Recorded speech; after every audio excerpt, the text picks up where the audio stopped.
Hello everyone, सब कैसे हैं। Welcome to my channel. Hope के सब ठीक ठाक होंगे। आज का हमारा टॉपिक है वीज़ाज़ के हवाले से। और वैसे आपका क्या पॉइंट ऑफ व्यू है? सबसे पहले तो मैं ये पूछना चाहूँगी कि आजकल हर कोई जो है कह रहा है कि मैं पाकिस्तान से जाना चाह रहा हूँ, मैं वहाँ जाना चाह रहा हूँ, मैं यहाँ जाना चाह रहा हूँ। सब चले जाएंगे तो भाई मुल्क का क्या होगा? कौन संभालेगा, कौन कमाएगा, कौन हमारे यहाँ। वैसे ही आजकल हमारे यहाँ जो हमारा मुल्क डिपेंडेंट था, हमारी फॉरेन रेमिटेंस है वो इतनी ज़्यादा हमारी कम हो गई है। और फिर हमारे अराउंड 8 आठ लोग कह रही हूँ, 8 लाख लोग हमारे जो है मुल्क छोड़ के चले गए हैं, जिसमें हमारे हाफ तो हमारे स्किल्ड वर्कर्स हैं, जिसमें हमारे मोर देन 1 लाख तो हमारे बिल्कुल हाईली क्वालिफाइड लोग हैं जो कि बहुत बड़ी बड़ी पोस्ट पे थे। और अपनी इतनी बड़ी पोस्ट को छोड़ के जाना, आप सोच सकते हो कि आप यहाँ पे इतने स्टेबल हो और आपकी इतनी अच्छी पोस्ट हो और आप फिर भी ये मुल्क छोड़ के जा रहे हो। मैं तो मतलब सोच भी नहीं सकती कि मैं अगर बहुत ही बड़ी पोस्ट पे हूँ, किसी कंपनी की CEO हूँ या मैं GM हूँ या कोई भी मेरा बड़ा ओहदा है और मैं स्किल्ड हूँ बहुत ज़्यादा और मैं हाईली क्वालिफाइड हूँ और मैं हाईली पेड हूँ और मैं ये मुल्क छोड़ के जा रही हूँ। मैं यहाँ पे वेल सेटल्ड हूँ, मेरी यहाँ प्रॉपर्टीज़ हैं, बिजनेस स्टेबल किए हुए हैं, बच्चे अच्छे अच्छे जगहों पे पढ़ रहे हैं, फिर भी इतना बड़ा डिसीजन लेना आपके लिए बहुत ही मुश्किल होता है कि बाहर मुल्क में जाके आपको क्या इतनी बड़ी अच्छी जॉब मिलेगी? आपको शुरू से स्टार्ट करना पड़ेगा सारी चीज़ें। तो ये बड़ा मतलब एक अजीब सिनेरियो हो गया है कि इतने हाईली क्वालिफाइड लोग हमारे यहाँ से छोड़ के जा रहे हैं। लेबर क्लास तो हमारी छोड़ ही दो कि वो बेचारे तो हैं यहाँ पे इतना अंडर पेड होते हैं, तो वो बेचारे बाहर जाके कमा रहे होते हैं। वहाँ के हिसाब से तो वो उनको बहुत ही कम पे मिल रही होती है, लेकिन एटलीस्ट अपने पाकिस्तान जब वो करेंसी को एक्सचेंज कराते हैं तो उनको घर वालों को चलो थोड़े अच्छे पैसे मिल जाते हैं। अब तो हमारी पहुंच से UAE भी हमारी पहुंच से निकल गया है कि दिरहम कहाँ जाके पहुंचा है। 85 एक्सचेंज रेट मेरे ख्याल में 87 रुपीज़ चल रहा है, जहाँ के यहाँ दिरहम था 40 रुपीज़ का। तो दुबई भी चलो हमें बिग सस्ता नहीं तो एक रीज़नेबल लगता था कि चलो एक रीज़नेबल मुल्क है। रहना तो दुबई में जो है शुरू से ही बहुत महंगा रहा है, लेकिन खाने पीने और बाकी चीज़ों में आपको काफ़ी रिलायबल लगता था कि चलो यार 40 रुपये अगर कोई 10 दिरहम की चीज़ मिलती थी तो मैं तो बड़ा खुश होती थी कि 500 रुपये की चीज़ मिल रही है पाकिस्तानी हमारे 500 रुपये की। अब 10 दिरहम को लगाओ तो 900 हज़ार रुपये आपके अराउंड हो जाते हैं।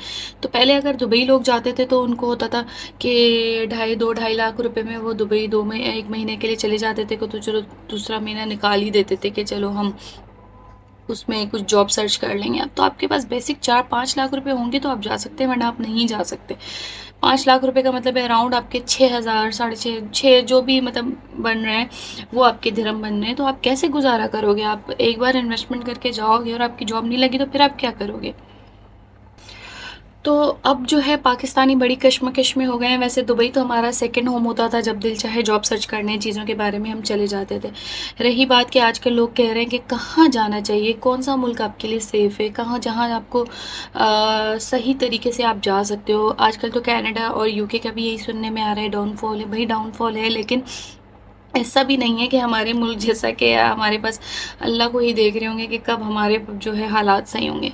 अच्छा, पर्सनली अगर मुझे देखा जाए तो मैं हमेशा कहती थी कि नहीं, मुझे अपना मुल्क छोड़ के नहीं जाना। मैं 2 बार दुबई सेटल होने गई और वापस आ गई, तो मैं अपने हस्बैंड के भी पीछे होती नहीं, मुझे नहीं जाना। जैसे वो कहते हैं कैनेडियन वीज़ा के लिए अप्लाई करें, हम लोग जो हैं वो आइल्स की तैयारी भी मैंने 2 बार शुरू की, लेकिन मेरा माइंड बिल्कुल भी नहीं था जाने का। मैं कहती थी हम अपने मुल्क को छोड़ के नहीं जाएंगे। उसमें ये होता है कि आपके अपने होते हैं, आपके ब्लड रिलेशन होते हैं, अल्लाह ना करे कभी कुछ हो जाए तो आप वहीं के रह जाते हो। बड़ी मुश्किलों में लोग आते हैं सालों साल। तो मैं इतनी दूर तो जाना ही नहीं चाहती, गल्फ़ कंट्रीज़ का फिर भी सोचती थी, लेकिन दिल नहीं मानता था। आजकल जो हालात हैं कि सुनने में आ रहा है कि वहाँ पे एक बंदे को मार के चले गए, वहाँ पे स्नैचिंग हो गई, वहाँ डकैती हो गई। तो ये सब सुन के मैंने अपने हस्बैंड से कहा कि अब आपकी मर्ज़ी है, आपको जाना है आप जाएँ, आपको जो करना है करें, मैं नहीं रोकूँगी। क्योंकि मतलब जब आपकी जान ही सिक्योर नहीं है, जब आपका माल ही सिक्योर नहीं है, माल को भी छोड़ दें, जान ही सिक्योर नहीं है, जान है तो जहान है, तो फिर आपने यहाँ पे रह के क्या करना है? ठीक है। अब बात वही आ जाती है कि सब लोग चले जाएंगे तो फिर क्या होगा? खैर हमारा तो अभी सेटल होने का वो नहीं है, अपना वो काम सेट कर रहे हैं कि हमारा आना जाना हो जाए। वो भी मैंने कहा है कि दुबई या टर्की। टर्की भी हमारे जो हैं वो पहले बीच में बहुत अच्छा जा रहा था, वहाँ का भी सुना आ रहा है, सुनने में आ रहा है कि इन्फ्लेशन चल रहा है, चीज़ें मतलब कोरोना के बाद से पूरी दुनिया में जो है ये हालात चल रहे हैं। मैं 2 पॉइंट्स पे बात करूँगी। एक तो आजकल हमारे जो है वीज़ा के बहुत ज़्यादा स्कैम्स चल रहे हैं, और एक प्रॉपर्टी के हवाले से बात करूँगी। प्रॉपर्टी से इसलिए कि मैं एक रियल्टर हूँ, और मैं प्रॉपर्टी के हवाले से इसलिए बात करूँगी। अच्छा, स्कैम्स ये है कि अभी मैं कुछ दिन पहले एक ग्रुप पे पढ़ रही थी कि कोई कह रहा है कैनेडियन वीज़ा दे रहे हैं, 3.8 मिलियन मांग रहे हैं, जिसमें से वो 10% जो है वो कह रहे हैं आपका टोकन दे दें, बाकी जो है वहाँ की कोई फैमिली आपको स्पॉन्सर करेगी। तो ये हमारे आजकल स्कैम्स शुरू हो गए हैं। पाकिस्तान को कोई ना कोई कमाने का एक तरीका चाहिए होता है, यहाँ के लोगों को कुछ ना कुछ उल्टा करके, जबकि आप सीधे तरीके से कमा सकते हो।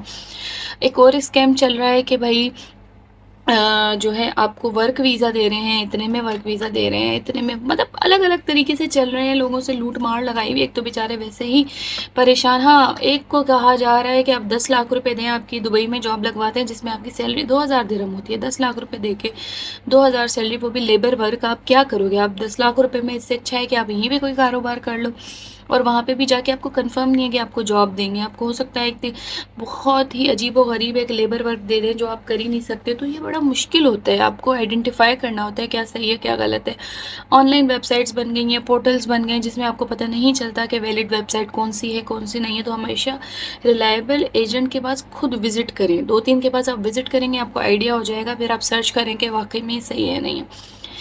और दूसरी बात प्रॉपर्टी के हवाले से, जैसे मैं वीज़ाज़ के हवाले से बात करूँगी। जैसे टर्की का वीज़ा बीच में मिल रहा था कि 75 लाख रुपए पे आपको वहाँ पे मिल रही थी सिटीज़नशिप। आप अपने ब्लड रिलेशन को भी स्पॉन्सर कर रहे थे, उस पर भी बहुत बीच में काम हुए थे कि उस पर भी रिस्ट्रिक्शन आ गई थी कि 1.5 करोड़ हो गया था। खैर अभी तो मैं नेट पे पढ़ रही थी कि $400,000 लिखा हुआ है। खैर वो एक लंबी डिटेल्ड है, जो मैं नेक्स्ट वीडियो में सोच रही हूँ उस पर एक वीडियो बनाऊँगी।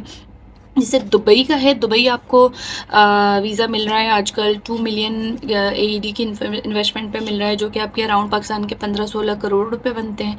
उस पे आपको मिल रहा है। गोल्डन वीज़ा है जो कि आपको एक तो फॉरेनर्स को मिल रहा है, रिटायर्ड फॉरेनर्स को मिल रहा है, जो कि 55 से ऊपर की एज पे है। नॉन इन्वेस्टमेंट पे आपको 2 मिलियन पे मिल रहा है। और पाकिस्तान में बहुत सारे ऐसे लोग हैं जो अच्छी खासी इन्वेस्टमेंट्स बाहर करते हैं, तो यहाँ पे डिस्क्लोज़ नहीं की हुई होती तो अलग है। खैर बिजनेसमैन भी हैं, काफ़ी हैं जिनकी जायदादें हैं, वो भी कर रहे होते हैं। तो प्रॉपर्टी के हवाले से दुबई ही क्यों? अच्छा देखिए, पाकिस्तान में कोरोना में सबसे ज़्यादा इन्वेस्टमेंट पाकिस्तान में हुई थी, जो हमारे बाहर के लोग थे। तो जैसे इमार था, इमार ने पाकिस्तान में कोरोना में लॉन्च किया था, ये इजिप्ट में लॉन्च किया था, बाकी दुनिया में उन्होंने कहीं लॉन्च नहीं किया। अब खैर हालात हमारे ऐसे हैं कि हमारे इन्वेस्टर टर्की भाग रहे थे, अब दोबारा से जो है वो दुबई भाग रहे हैं। तो इन्वेस्टमेंट के हिसाब से अगर हमारे टॉप 15 कंट्रीज़ देखी जाएँ दुनिया में, तो उनका मैं बता दूँ जो आपको टर्न जो है बहुत अच्छा जो देती हैं। 15 में से मैं कुछ कंट्रीज़ का नाम लूँगी, उसमें से ये हैं। एक तो आपकी दुबई है, यूएई, कैलिफोर्निया हो जाती है आपकी यूएस में, ओंटारियो है कनाडा में, बर्लिन है जर्मनी में, लंदन है यूके में, और न्यू साउथ वेल्स है ऑस्ट्रेलिया में। अच्छा, ऑस्ट्रेलिया का नाम आया तो मैं आपको ऑस्ट्रेलिया कह दूँ। ऑस्ट्रेलिया की जो है इकोनॉमी जो डिपेंडेंट करती है वो ग्रेटली रियल इस्टेट पे करती है। तो रियल इस्टेट ऑस्ट्रेलिया में कहते हैं 2024 में बहुत ज़्यादा आगे जाएगा, क्योंकि वहाँ पे एक तो आपको बेस्ट प्राइजेस मिलते हैं, फिर ROI आपको बहुत अच्छा मिलता है। इसी तरह आप ऑस्ट्रेलिया में जैसे सिडनी है, मेलबोर्न है, वहाँ पे आपको अभी भी आपको कहते हैं कि बेस्ट प्राइजेस मिलती हैं, और ROI आपको बहुत ज़्यादा मिलता है। तो अब टर्की जैसे मैंने नाम लिया था, तो उस पर हम एक वीडियो बनाएंगे। जैसे टर्की आपको सिर्फ इन्वेस्टमेंट पे नहीं, आपको बिजनेस पे भी वीज़ा दे रहा होता है। आपको नेशनल, आप उनकी सेविंग्स में नहीं, बॉन्ड्स में रखें, पैसे नहीं डिपॉजिट करें, बहुत सारे ऑप्शन है वहाँ पे। आप इन्वेस्टमेंट करें तो आपको वो उस तरह से वीज़ा दे रहा होता है। और फिर रियल इस्टेट के हवाले से अगर आपको बेस्ट प्लेस चाहिए, तो बेस्ट प्लेस आपको एक बर्लिन मिल जाती है जर्मनी में, और एक आपको लंदन है न्यूयॉर्क में, ठीक है। तो ये चीज़ें हैं आपको प्रॉपर्टी के हवाले से, अगर आप वहाँ पे इन्वेस्टमेंट करना चाह रहे हैं। दुबई तो मैं खैर इसलिए एग्जांपल देती हूँ, मेरा वहाँ का अच्छा एक्सपीरियंस है, तो वहाँ मैं आपको अच्छे तरीके से बता सकती हूँ कि वहाँ पे क्या है, कहाँ पे लेनी है, कहाँ पे नहीं लेनी। और दूसरी बात ये है कि वहाँ आप अपनी प्रॉपर्टी ले भी रहे हैं तो आप उसको रेंटल होम्स पे चला सकते हैं। ये भी एक अलग टॉपिक है जो हम अपनी नेक्स्ट वीडियो में कवर करेंगे। अभी तो मैंने सिर्फ आपको ओवरव्यू दिया है कि ये कंट्रीज़ हैं जो आपकी इन्वेस्टमेंट के हवाले से बहुत अच्छी हो सकती हैं।